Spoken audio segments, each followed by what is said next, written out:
आज अनेक रुग्णांना फंगल इन्फेक्शनला सामोरं जावं लागतं, जसं की त्यांच्या इथल्या मांडीच्या भागामध्ये किंवा पोटावरती किंवा काखेमध्ये कुठेही त्यांना एक पॅच निर्माण होतो, तो रिंग डेव्हलप होत आहे आणि ती रिंग वाढत वाढत पूर्ण शरीरावर त्यांचं फंगल इन्फेक्शन पसरतं आणि डॉक्टर निदान पण करतात आणि सांगतात की फंगल इन्फेक्शन आहे, होऊन जाईल. बरेच ऑइंटमेंट्स लावल्या जातात, आतून गोळ्या घेतल्या जातात, पण फंगल इन्फेक्शन काही बरं होत नाही.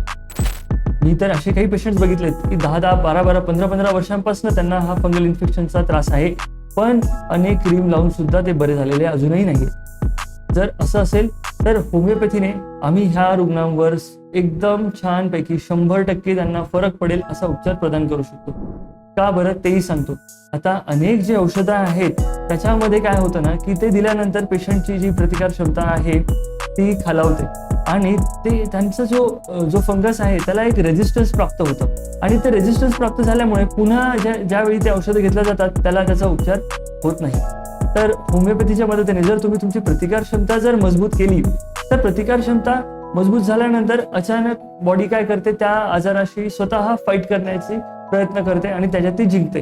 त्यामुळे प्रतिकार क्षमता आणि फंगल इन्फेक्शन हे खूप महत्वाचा रोल प्ले करतं.